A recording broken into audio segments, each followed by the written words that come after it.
Облыста полицейлерге қолғабыс жасайтын жас сақшылар жобасы 3 жылдан бері жүзеге асып келеді. Бұл шара жастарға үлкен міндет жүктеп отыр.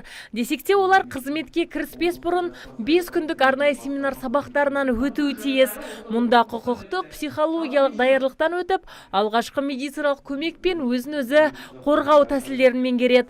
Облыс бойынша оқытудан 500-ге жуық азамат өтеді деп жоспарланған. Осыған дейін Бауыржан Момышұлы атындағы оқу орталығында 160-қа жуық азамат жаттығудан өтіп, сертификатқа ие болды. Бүгінде кезекті семинарда Шымкент қаласының 130 азаматы арнайы курстан өтуде. Енді олар полицейлермен бірігіп қоғамдық тәртіпті қадағалайтын болады. Ол кісілердің қызметіне, ол кісілер қызмет бойынша жалақы алмайды, тегін жұмыс жасайды. Өзіндік жаңа көмекші ретінде бұл өзіндік практика.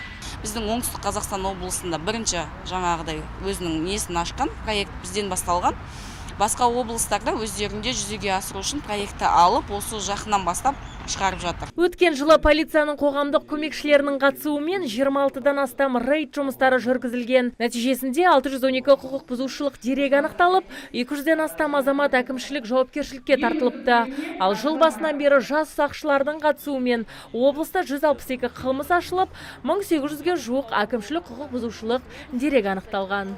Оларды учаскелік полиция инспекторларымен өзінің әкімшілік аумағында қоғамдық тәртіппен қылмыстың алдын алуға қамтып отырық.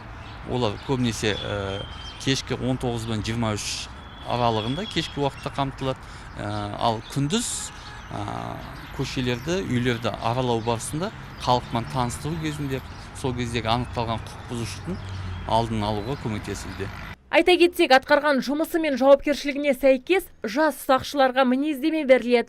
Бұл қағаз тіпті жергілікті полиция қызметінде жұмысқа орналасуына үлкен сеп болмақ. Дегенмен олар тестілеу мен арнайы байқаудан өтеді. Асылбек Беспай арнайы сертификатқа ие болған азаматтың бірі. Жас сақшының ендігі мақсаты үздіктер қатарына ілініп, жақсы мінездемеге қол жеткізу. Ол 2 аптадан бері полицияның көмекші қызметін атқарып келеді. Әр апта сайын біз түнде 11-ден кейін кезекшілікке шығып жүрміз, және де 11-ден кейін 18-ге толмаған жасөспірімдерге жұмыс жасап жүрміз, және де ойын сауықтарға барып жүрміз. Ол жерде жасөспірімдермен дұрыс жағынан жұмыс жасап жүрміз, және де ол жерде біз полицияның көмекшісі ретінде барып жүрміз. Полиция қызметкерлері ол жерде өздері 18-ге толмаған жасөспірімдерді алып, опорныйға алып барып, протокол толтырып, енді ол жерде біздің мақсатымыз, көмегіміз жастарға, жастардың айтқаны жөн.